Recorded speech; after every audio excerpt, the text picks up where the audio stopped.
everyone, welcome back to my channel. I hope you're all doing well out there. And today we are on to the next installment in the Silent Night, Deadly Night franchise. But before we get into this one, do me a favor, like, comment, and subscribe. Subscribe. I greatly would appreciate that. Also, as always, a shameless plug for my TeePublic store. I'll leave a link for that in the description box below. And today we're on to Silent Night, Deadly Night 4 Initiation. Yes, this came out in November of 1990, a year after the previous installment.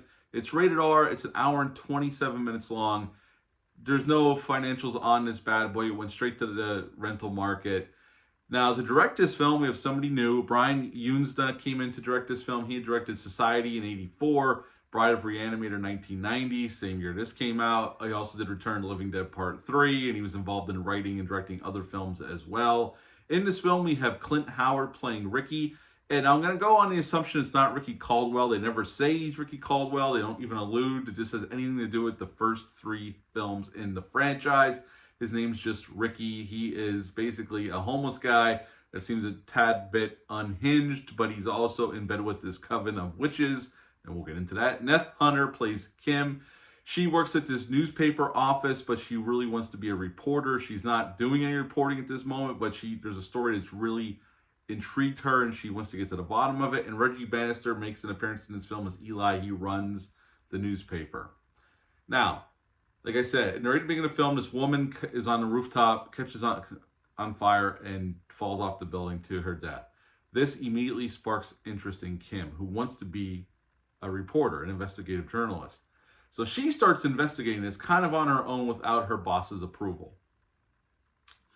Pretty soon, she goes to this bookstore to do some research on spontaneous combustion because she thinks that may have been what happened to this woman.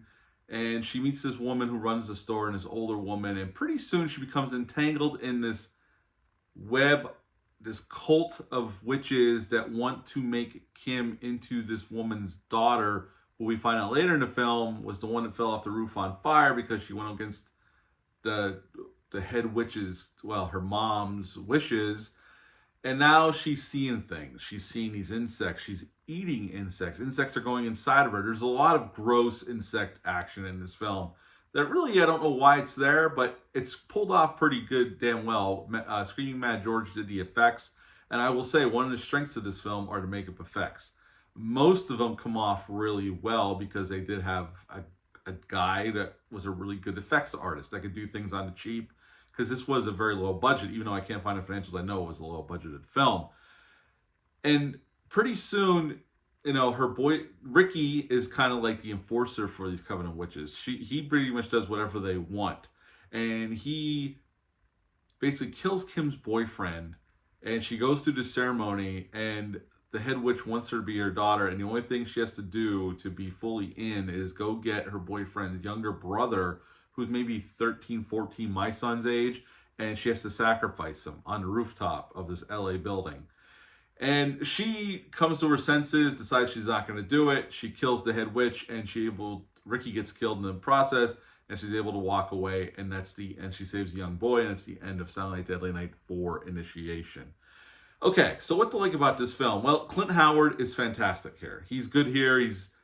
It's Clint Howard, and you can't help but not be entertained by him.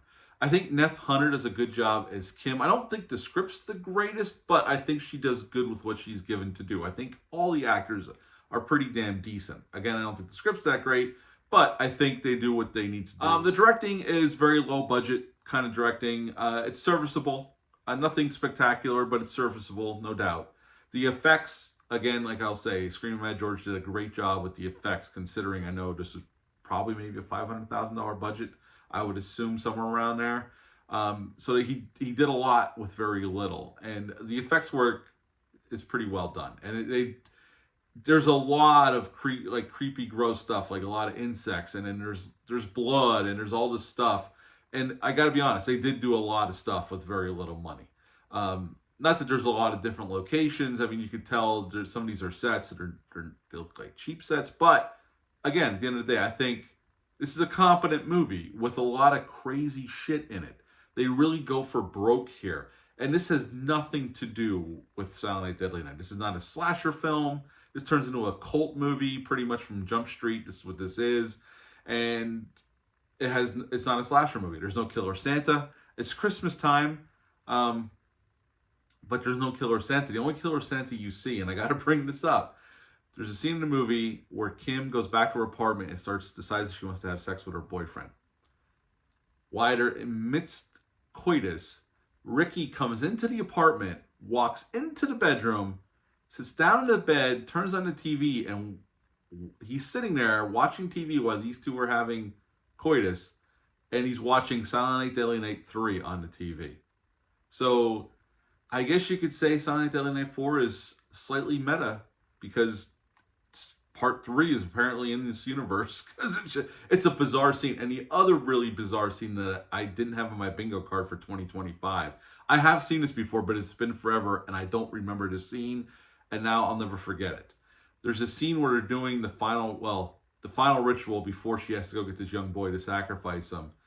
And she's on the floor, and they're putting all the stuff all over, and Ricky puts this weird mask on, this big nose, Clint Howard, and he starts having sex with her. Now, they don't show, but you know what's going on. And I did not have that scene on my bingo card for this year, and I totally forgot about it because I saw this probably back in the early to mid 90s. I did not remember that scene, but I know it's seared into my memory now. I didn't need it, but I saw it, and it's there. Is this movie a good movie? No. Is it enjoyable for what it is? Yes. I think this is more entertaining than part 3, only because there's more shit going on. I mean, this just goes for it from frame 1, and it truly never really lets up. There's no downtime.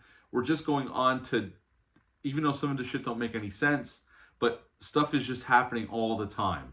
So you don't get any downtime, and I got to give it to them. Doing that was a smart choice, only because I never felt bored by it. There was always something going on. If it didn't make sense, but there was always something going on. So they really did go for broke here, and I got to give them respect for that. It's not a great movie. It's not even a good movie, but it's an entertaining movie. And this is definitely one you can have a lot of fun with, watching with your buddies drinking a few beers. Abso-freaking-lutely. At the end of the day, I actually enjoyed this one more than part 3, and I would give this one a 6 out of 10. 6 out of 10 for Silent Night, Deadly Night 4 Initiation. Have you ever seen this one? Leave a comment down below. Let me know. Hit the thumbs up. Hit the subscribe button. Share this video. I greatly would appreciate that. I will be back soon with Silent Night, Deadly Night 5 Toy Maker, which I haven't seen since the mid-90s either, so it's kind of like a fresh watch. But until next time, bye.